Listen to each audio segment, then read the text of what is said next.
Tonight on 7 News Tasmania. Grave fears a desperate wide-scale search for an elderly man missing near Launceston. Calls for TasTAFE funding cuts to be reversed to stop a brain drain of local talent leaving the state. A horror rain of bullets, a transport worker accused of 2 hours of terror. Australia's first new alliance in 70 years, a new diplomatic pact with Papua New Guinea. Party mode activated, bleary-eyed Broncos players celebrate their epic grand final victory. And wheeling and dealing, the AFL's annual trade period begins, the big names potentially on the move. This is 7 News Tasmania with Kim Millar. Good evening. A desperate search is underway in the state's north for an elderly man missing in dense bushland. The 76-year-old was last seen more than 24 hours ago, and as every hour passes, grave fears grow. It's more than 24 hours since Peter Willoughby went missing. He was on a bush track at Hollybank, northeast of Launceston. Despite a major search, there's still no trace of the 76-year-old. It's dense bush, and people must remember that when they're out in Tasmania in the bushland, no matter where they are. The bush is very dense in a lot of places and people can come lost very easily. A rescue helicopter taking to the skies as police comb the area on foot. SES crews also out in full force, deploying 2 ATVs. While concerns are mounting with every passing hour, authorities say locals should stand aside. We don't want the public going out there and saturating the area because there's a lot of dense bush and a lot of tracks, and we don't want to go looking for someone else. It's the second time the Scottsdale man has become lost in the area. Police were able to pick him and his partner up last Thursday, with Peter returning to collect his car with some acquaintances just yesterday afternoon. They went down a couple of tracks, which they couldn't not get down any further. Mr Willoughby's then wandered off into the bush in the direction he thought his vehicle was. The station wagon has since been found, more than a kilometre away from where he started walking. Peter was wearing a dark blue jumper, blue jeans and sneakers, and is currently being treated for a medical condition, which police say could result in him becoming disoriented. Last night's heavy rain and wind chill saw temperatures drop to 4 degrees at Hollybank. And with the cold weather set to continue over the coming days, the missing man's safety is increasingly in doubt. But the key message is we are still actively searching and we're hoping for a positive outcome to find Mr Willoughby. Aaron Smith, 7 News. More and more Tasmanians are heading interstate to live, and the opposition is blaming the government, saying the exodus will only get worse if massive subsidy cuts to TasTAFE courses go ahead. Keen to reassure students, we've invested $118 million in TasTAFE as some seek opportunities on the mainland. Well, Tasmania's population growth rate is the lowest it's been all century. Recent ABS data finding net interstate migration losses for 3 consecutive years. We've actually had more people leaving Tasmania than arriving here for all age groups, apart from those aged 45 to 64. And it's not just the Apple Isles falling victim. Every state except for Queensland has seen more people choosing to leave rather than stay. And we know that in the past, Tasmania's interstate migration movements were very highly correlated with our relative economic performance. Labor blaming the government's cuts to TAFE as a reason for interstate migration. We know that we've got a brain drain of young Tasmanians leaving the state, and when you cut funds to TAFE, it only makes it worse. From next year, up to 12 TasTAFE courses in the creative sector will see their subsidies cut in areas including design, screen and media, and music. What we have is a minister in Felix Ellis who, one, doesn't value the role of the creative sector, and it contributes at least $70 million a year directly. While the Liberals are pitching for Tasmanians to stay. We need to ensure that TasTAFE are delivering the skills that we need for some of the key challenges of our economy. That's building more homes. Well, certainly we'd love to see even more young Tasmanians living and working in our beautiful state and raising a family. The debate on how to keep Tasmanians here raging on. Alessandro Rossini, 7 News. Another senior Liberal minister has confirmed he will accept a 22% pay rise, despite the Premier fighting against it. Felix Ellis, the latest politician to reveal he's taking the $30,000 bump. We've worked through that process. It has been disappointing that Labor has made that decision. Now, of course, the independent umpire has spoken, the Parliament has spoken. Personally, I will be. Madeleine Ogilvie and Gavin Pearce are among other senior Liberals to accept the rise alongside members of the Labor Party. The United States and Israel remain confident Israeli hostages could be freed within days, with final negotiations about to begin in Egypt. Donald Trump has now threatened Hamas with complete obliteration if it doesn't relinquish power in the Gaza Strip. Smoke rises from Gaza's skyline 3 days after Donald Trump demanded Israel end its bombing campaign. Shadi Mansour's 6-year-old son, a casualty of the IDF's strikes for defensive purposes, pulled from the rubble by hand as US, Israeli and Hamas negotiators convene in Egypt for peace talks. What the US president wants to be his signature foreign policy achievement. You could have peace. If you think about it, peace in the Middle East for the first time in, they say, really 3,000 years. Israel and America confident the exchange of 48 hostages, 20 of whom are believed to be alive, is imminent. Donald Trump promising Hamas's complete obliteration if it doesn't also relinquish power in Gaza in the deal. We get the hostages back almost immediately. Negotiations are going on right now. Will probably take a couple of days. And people are very happy about it. Since the US president demanded Israel's restraint, health authorities say 85 people have died, revealing cracks between the US and its closest ally. You can't have an exchange of hostages. You can't, obviously bring them out if bombs are going off and active combat is occurring. There's no ceasefire in place at this point in time, although there has been this temporary halt in certain bombings. Cold comfort for the Palestinians unconvinced. They're mourning those who could be the war's final victims on the eve of its 2nd anniversary. In London, Ben Downey, 7 News. Anthony Albanese has issued a call to tone down hostile political debate after allegedly being the target of a death threat. A Queensland man was arrested and charged over the weekend, accused of posting a threat on social media to kill the Prime Minister. We need to, wherever possible, turn down the temperature of debate and to agree and disagree respectfully. The PM says Australians should be conscious of threats to national stability. 7 News has uncovered chilling videos of accused cop killer Desi Freeman with his family as more details about his whereabouts come to light. Desi's estranged brother believes he died days ago on a mountain near his property. It's the never-before-seen look at Desi Freeman, family man. Okay, we're at Jimmy's house, going to see the new baby Ari for the first time. He and wife Amalia meeting the newborn son of his brother Jimmy and late wife Danelle. Crikey, look at this little guy. Isn't he a beauty? Jimmy, James Philby, making the family videos public online, revealing the years before the cop killer's descent into anti-authority extremism. Oh, up on the slopes here in Mount Buffalo, at Desi's backyard, I gotta say that's the softest snow I ever skied on in my life. 56-year-old Freeman has been on the run since he shot and killed 2 police in a raid gone wrong in August. But Philby, seen here with Desi and family, has now revealed he believes his brother is dead. I hope he has peace now. I imagine his last hours were cold, lonely, fearful, adding, what Des did was wrong, but he's my brother and I miss him. Philby's message was made public by pro-Russia activist Simeon Boykov, the anti-authority, anti-government YouTuber.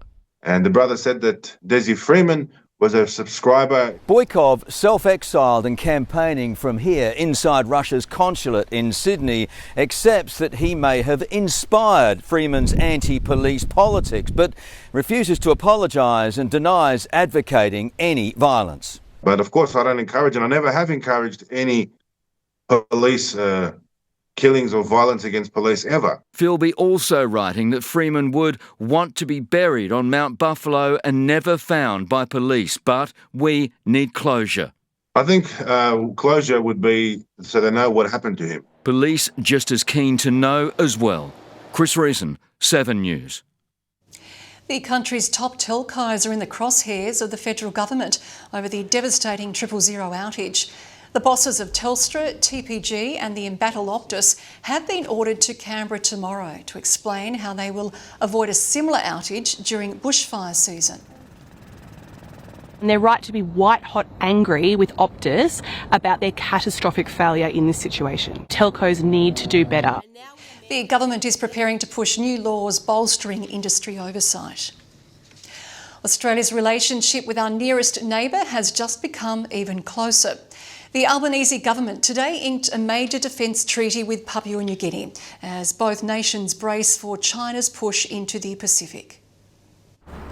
Friends, partners, they call themselves brothers. All good. And after signing this landmark security treaty, history, brother, their countries become brothers in arms. Thank you. Good one.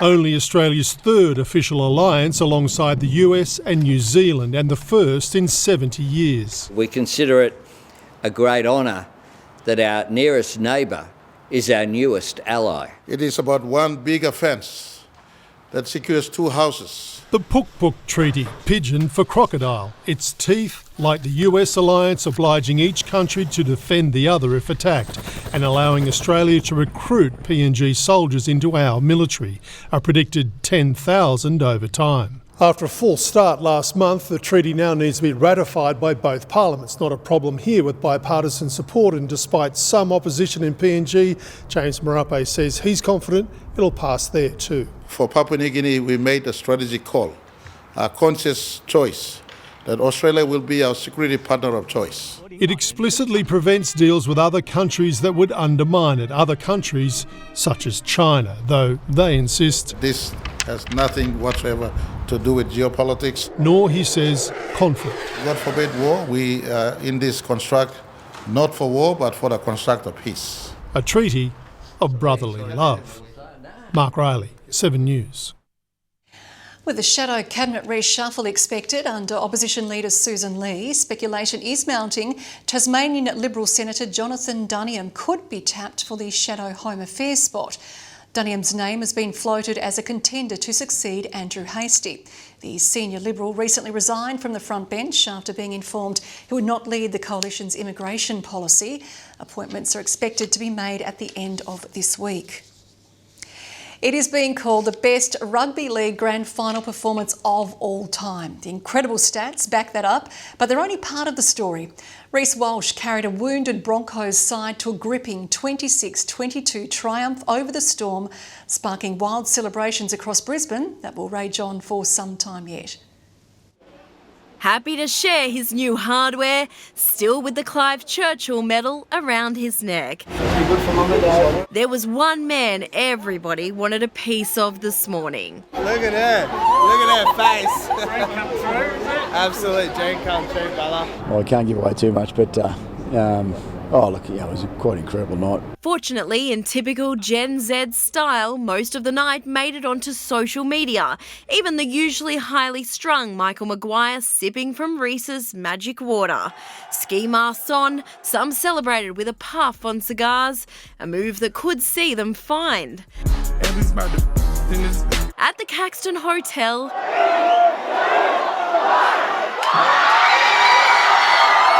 and in the street, they partied long into the night. Then, with the trophy in hand, you need to be extra careful with this, brother. Brisbane couldn't wait to bring it home, awaiting them at the airport. Both trophies here. All kinds of colourful characters, and at the only place big enough to fit the Brisbane faithful, a crowd that had held their breath for 19 long years. Watching Reece go over, knocking 4 people over to score that try, how good was that? Even if you aren't a Broncos fan, it's hard not to smile for Ben Hunt, 10 years after heartache, finally a premiership, even if he didn't get to see the end of it. To win a grand final, it's just an absolute dream. It's hard to imagine there won't be more moments like this in Reece Walsh's future, arguably the greatest individual grand final performance in living memory. Love yous all.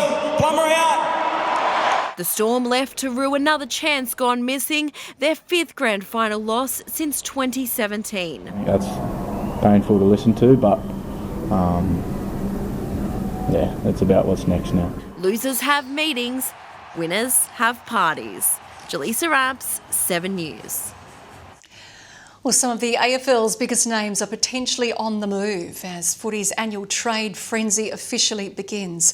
All 18 clubs converging for the first formal conversations that in truth have been months in the making. Day one of 10 days of madness in what looms as the biggest trade period of all time. Sleepless nights for players and club recruiters. Sometimes you wake in the middle of the night and you're counting points in your head and silly things like that. I do feel like that guy from The Hangover with the numbers just sort of through the mind. Amid all the cliches, we deal on the facts, and that's the facts at the moment. Again, it's hard to go into all those details with the hypotheticals. some clubs begin to talk deals. Essendon emphatic it won't even contemplate losing contracted captain Zach Merritt, who wants to join Hawthorn.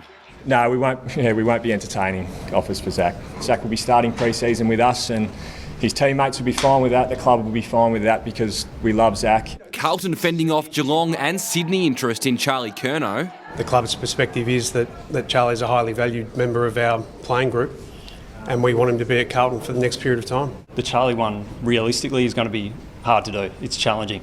But he's a gun player, so it's not something we're willing to put a line through. More than $12 million tied up in Melbourne contracts for Christian Petrarca and Clayton Oliver. Petrarca wants to join the Suns. Oliver met GWS last week. The Pies to also do their homework.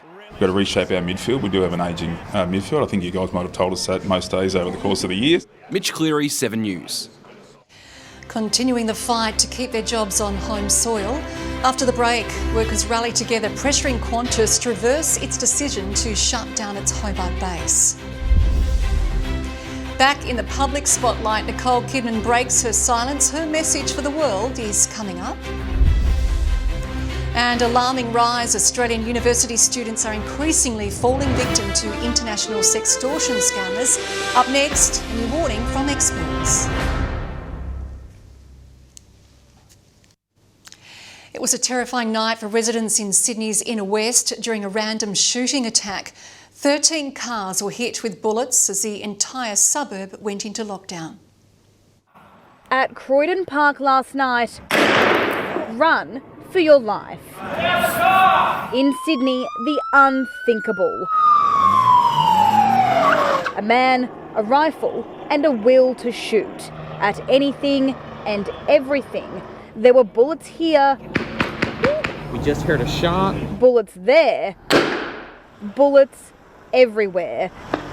Some 50 rounds all up. I just heard a bang, bang, bang. Taxi driver Nick copped 3 to his car. And the bullet hole on the roof is right on top of my head. How he missed me, I don't know. They were coming from up there. Top floor. Where Artemios Mintzas, a 60-year-old father, was allegedly firing pot shots from a window right above a shop. Both hands out the window! Go like that! Police were targets too. One car hit as an officer got out. They were under rapid-fire gunshots. If you move from that position, I will shoot you! At one point, they did.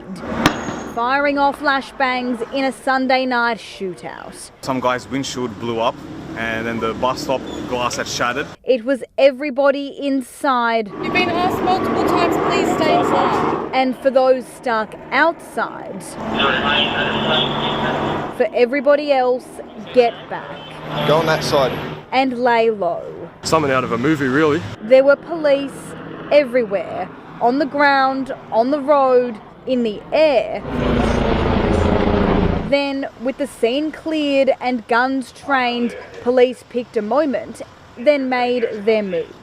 Oh yeah, there's a light on. Yeah, they're in there now.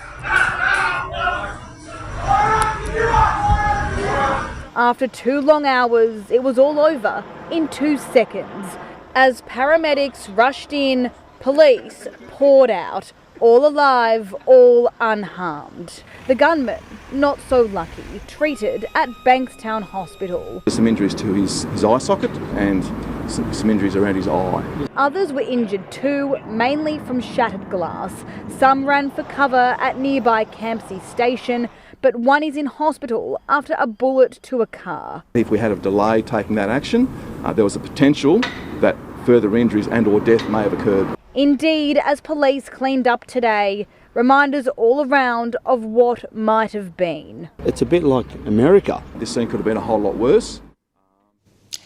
A Tasmanian woman who is captaining a ship en route to Gaza says the vessel will reach the war-torn territory. Madeline Habib is among 92 people on board the boat named Conscience, carrying medical staff and journalists.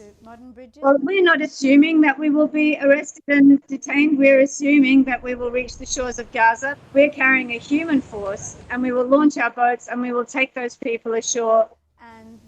The vessel has now passed Alexandria and is in international waters. Qantas workers are ramping up the fight to save their jobs, calling on the national carrier to reverse its decision to close its Hobart base. A new survey from the Transport Union reveals almost 70% of affected pilots would be forced to find other employment. Qantas Link should expect there will be a significant campaign between now and April to ensure that these jobs stay in Tasmania and are not sent over to the mainland. These are good people that have made life decisions here in Tasmania. They're showing faith in our state, they're contributing to our economy and our way of life. We should be supporting them. Qantas is standing by the move, saying it's offering flight and accommodation allowances for employees. Almost 1,000 people have been trapped after a monster snowstorm near Mount Everest caught climbers and hikers unaware. As James Carmody reports, the unseasonable blizzard has forced a dramatic rescue. Massive and unexpected, the weekend's dump of snow and rain caught hundreds by surprise. Mostly hikers on the Tibetan side of Mount Everest, exploring the area surrounding the world's highest peak. It sounded like there was a good dump of snow, but also some warmer temperatures and sleet and rain. And the big risk there is actually getting wet in an environment that then turns cold. One hiker, Chen Gosho, described how frightening the storm was and how she was worried lightning might hit her camp. The region busy with people making the most of Chinese public holidays. Up to 1,000 people had to be guided out of danger by rescue workers and locals. Plenty of travellers do go there because you can actually drive to the base camp of Mount Everest on the Tibetan side.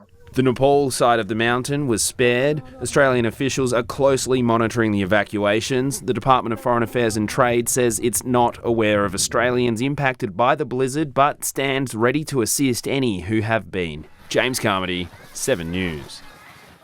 Nicole Kidman has appeared in public for the first time since her split from Keith Urban. The actress presented an award at a charity auction in Texas, stressing the importance of finding our common humanity. We are all more alike than we are different, and that we're better when we look out for each other. And Kidman filed for divorce last week after almost 20 years of marriage, citing irreconcilable differences. Security experts are warning Australian students they're being actively targeted by international sextortion scammers. Organised crime gangs are blackmailing students, scaring them into paying money, and thousands have been caught out. University students targeted en masse. Organised crime syndicates flooding their inboxes with blackmail demands as part of the latest international sextortion scam. The criminals basically are pretending that they've got compromising footage. Threatening emails like these from scammers convincing students they've been hacked, telling victims photos and videos have been stolen from their devices, or they're claiming lewd pictures have been taken remotely. They're going to expose that imagery or the videos potentially, and they're then asked to pay a ransom, unfortunately, through Bitcoin. Australian students are seen as soft targets, often with weak passwords and firewalls. I call them terrorists, because they terrorise young people. Their target market is kids between 8 and 20, and my son was one of them. I am so delighted to shake your hand. The problem's so dire, Wayne Holdsworth met the Prime Minister about his son Mac, a sextortion victim who took his own life. This is critical. This is urgent. As every day goes by, we know of 100 people that are sexually extorted online that we know of. Victims are urged not to panic, to assume the threats are fake and not to pay ransom, but instead report the threat to authorities. Jackie Quist, 7 News. 3 teenagers have been charged with arson after allegedly setting fire to a building at Ashley Youth Detention Centre yesterday. The blaze broke out around 3 p.m, causing extensive damage. We're working through with staff and other affected people to ensure that service is still being able to be provided, but we're working through the damage that's been impacted the site. Authorities are still investigating the incident. Well, when residents move into aged care homes, you'd be forgiven for thinking life slows down. But these cyclists are proving age is just a number. Still to come, meet the older Tasmanians with a need for speed. And from Madonna to Lady Gaga, iconic costumes from the stage and screen are back in the spotlight, celebrating the power of the diva. Tonight's top stories on 7 News. Police hold grave fears for a 76-year-old man missing for more than 24 hours in rugged bushland near Lilydale. Fresh population debate as the opposition claims government decisions are driving Tasmanians interstate. Australia's relationship with our nearest neighbour made even closer with the Prime Minister signing a major defence treaty with Papua New Guinea. And the AFL trade period begins, clubs in talks to secure some of the biggest deals in years. Well, in breaking news tonight, prosecutors have decided they too will appeal Erin Patterson's sentence for murder and attempted murder. Blake Johnson is covering the story for us, and Blake, Erin Patterson's not the only one unhappy with her punishment. Kim, the Director of Public Prosecutions, calls her sentence manifestly inadequate. Erin Patterson is serving 33 years for her murderous mushroom lunch that killed 3 members of her extended family and almost killed a 4th.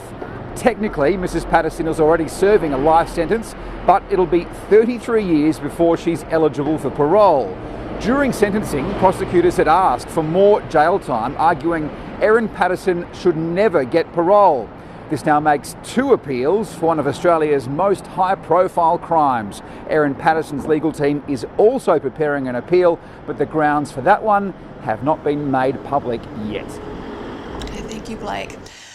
Well, gusts of up to 100 kilometres an hour are forecast to sweep across southern Tasmania overnight, with the SES urging residents to be prepared. A severe weather warning has been issued for Western, Upper Derwent Valley and southeast forecast districts. Hobart's Brook Street Pier was temporarily detached from the waterfront this morning due to strong winds, forcing many to be diverted using boats. The wild weather follows a weekend of severe conditions which saw emergency crews respond to 9 incidents across Greater Hobart, including damage at a local shopping centre. Some of Tasmania's oldest residents are proving pedal power doesn't slow down with age. Competitors from care homes across the state are racing in the world's largest indoor cycling challenge, chasing gold, glory and bragging rights. It's not quite Tour de France, but these seniors are determined to give the professionals a run for their money. The Road World's Championships kicking off in Hobart. Tasmanian aged care residents among 6,500 globally going for gold, putting their pedal power to the test. This week, my legs have been so good. I did 16.6, I think, on Friday. 94-year-old Joan is one of the participants representing Australia in the world's biggest seniors sporting event, and she's barely breaking a sweat. Well, I'll just roll it along. One Care's 5 nursing homes all over the state are participating this year, which is a first for Tasmania. With some friendly rivalry to get the heart pumping. Well, we do like a good competition, and our residents have more fun with competitions. I think they're marvellous because you get on the bike, you look at the screen, and off you go. The virtual event aiming to boost health and well-being among older generations. It's actually proven to increase strength, increase in networking and social activities, and decrease depression, so we know it works. And it's all from the comfort of their home. You can go anywhere in the world pretty well on the screen, and I found it most interesting. Places I think, not going to go there, Other places I think, oh, I wish I could go. Rebecca Gaidaneris, 7 News. Aussie actress Magda Szubanski has posted another message to fans as she continues her cancer treatment.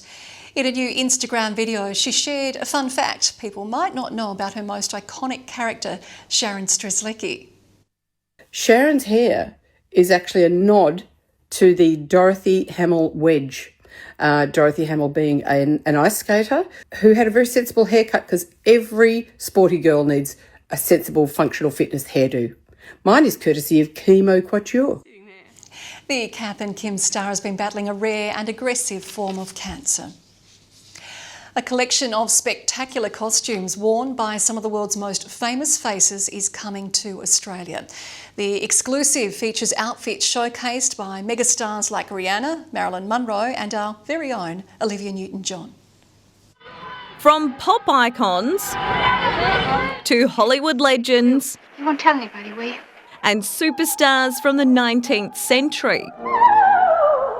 What the exhibition does is it explores the amazing successes that women have had throughout the years in the performing arts. And so it's all about the high glamorous costumes. This is the closest many will get to some of the world's best known divas. People like Maria Callas from the 1950s and 60s through to Rihanna. A new exhibition is in the works at Hamer Hall, showcasing more than 250 fashion items which have dazzled on red carpets and on the big screen.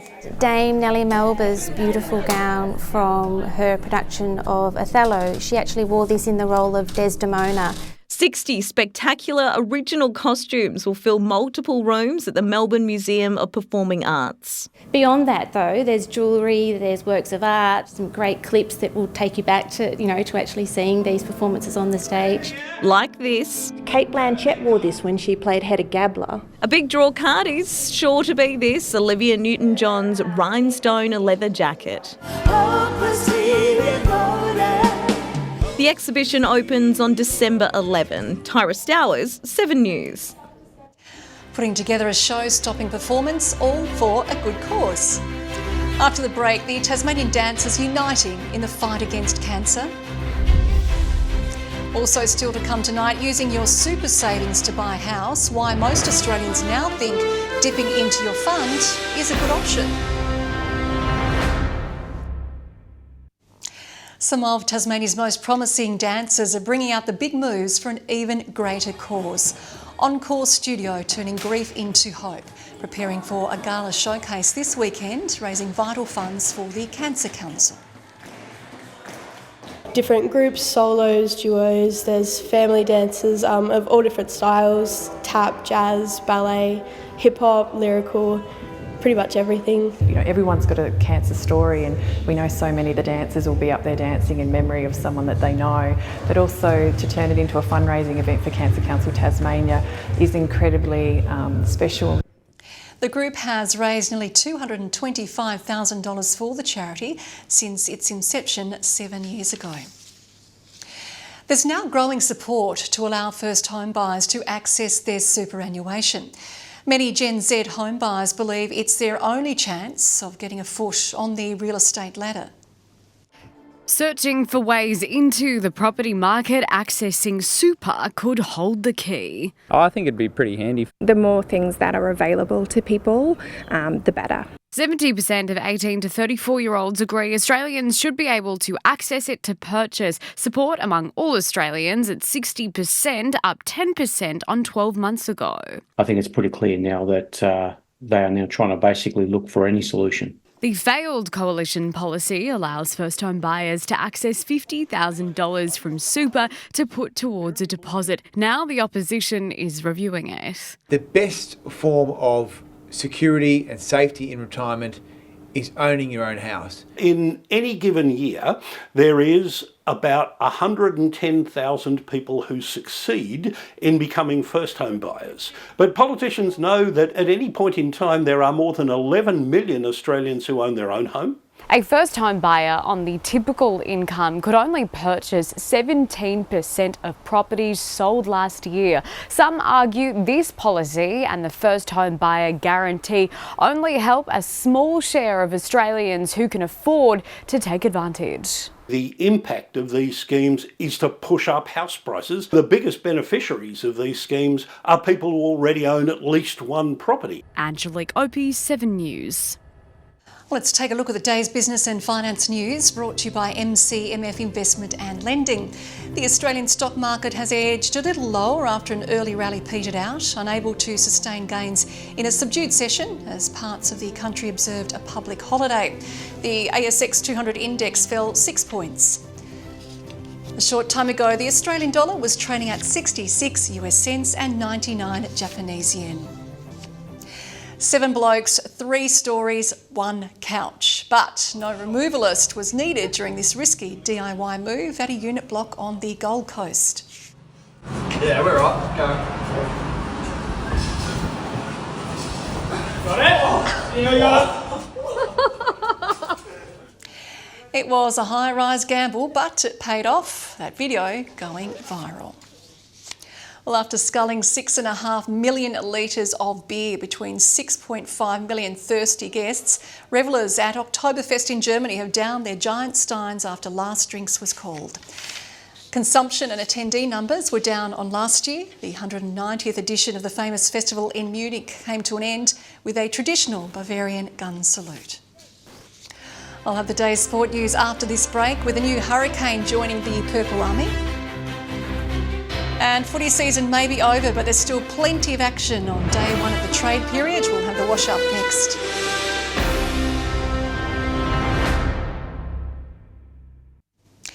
Gold Coast is circling on troubled star Jamara Ugle-Hagan, all but out the door at the Bulldogs. The Suns are his last chance at a return to the elite level. It's a lifeline that once seemed a fantasy, but Jamara Ugle-Hagan's move to Gold Coast is well underway. He's someone we want to explore, but there's some things we need to still work through. The Bulldogs aren't going to let him walk for nothing. From our end, there's been no communications with the Gold Coast or with Jamara around that. He's contracted, so at this stage there's been no trade request. And the Suns will have to complete a medical, plus determine whether the 23-year-old is in the right headspace for league football. He will be getting a second chance. The onus will be on him to make a commitment to football. So it's not for me to decide what he thinks. He's actually got to make the commitment. As Jamara prepares to fly north, many Suns are seeking a move south. 28-year-old Braden Fiorini will find a new home at Essendon, while young gun Bailey Humphrey has met with Collingwood, Melbourne and Hawthorn over a move, despite being contracted until 2028. I can't deny we've got an interest in Bailey. You've all seen the photo. Look, he's obviously a highly talented player. Obviously, you do your due diligence with any player that comes up overall. The Suns' response: it doesn't matter how many clubs he meets, we won't be trading him. With Bailey, he's just a no. So this is the last time I want to answer this question. Everyone, we are not trading Bailey Humphrey. While the Pies have confirmed they've asked Premiership star Tom Mitchell to find a new club. Charlie Curnow will loom large over the trade period, and last night Michael Voss made a stunning admission about the Blues culture, which has seen several big names leave. Right now, we are not a very resilient football club. This club is powerful if we choose it to be, but the fight must be out there, not in here. Carlton says Curnow isn't for sale, but 10 days in trade period is a long time. Xander Maguire, 7 News. The uneasy truce between Oscar Piastri and Lando Norris threatened to explode in Singapore. The latest flashpoint between the McLaren teammates saw the Aussies' lead in the title race cut to 22 points. After nudging Max Verstappen on lap 1, Norris bumped Piastri, who had to brake hard, but wasn't made to give the position back. So we're cool with Lando just barging out of the way? That's not fair. I'm sorry, that's not fair. If he has to avoid another car by crashing into his teammate, then that's a pretty good job of avoiding. Norris finished third and Piastri fourth, clinching the constructors' title for McLaren. Piastri took the high road when asked about the incident. Do you feel like this has set precedent for the rest of the season between you two? I don't know. I've not seen the incident from the TV cameras. It was slippery, it was so wet in a lot of places. But it's racing, and I put it on the inside. George Russell won from Verstappen. To NRL, and grand final celebrations are raging in Brisbane, with Reece Walsh centre of attention.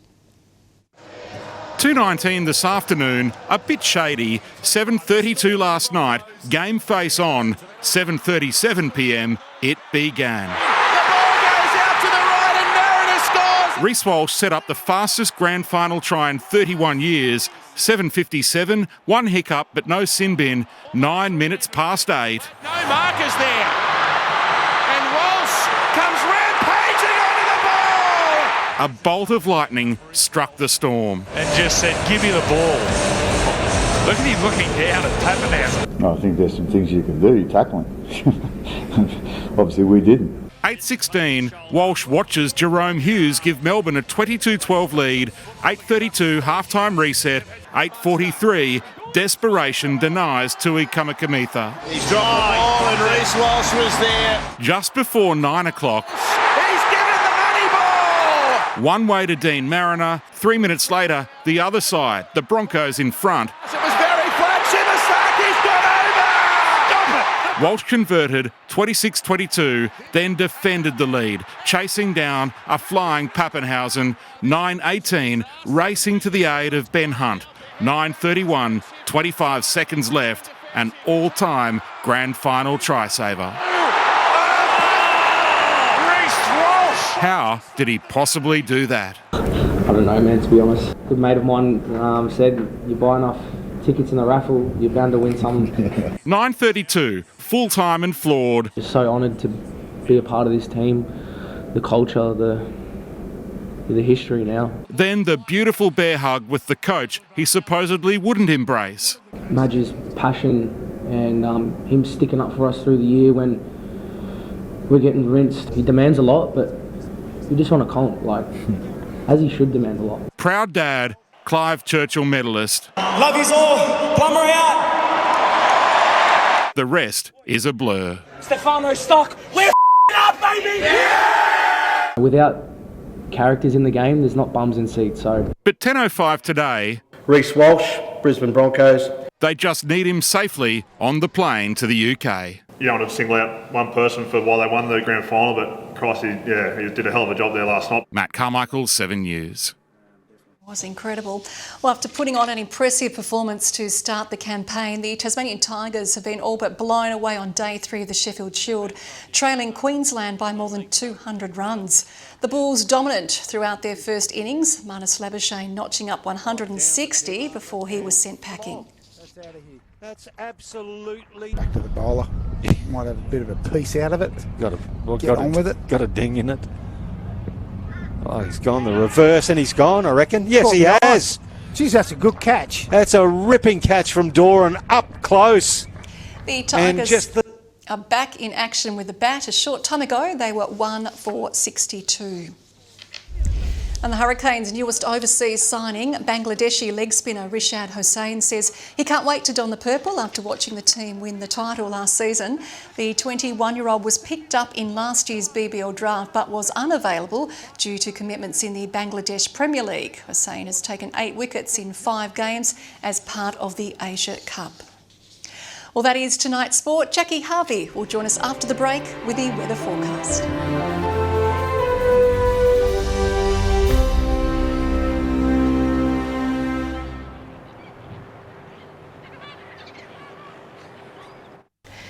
Good evening. St Helens was the state's top today, reaching a high of 18 degrees, while the minimum temperature was at Canunny, Mount Wellington, with a low of -3. 16 across Launceston and Bicheno, Hobart, 14 and 13 in Strawn. Across Tasmania, tomorrow's showers are expected in the north and west, mostly fine elsewhere.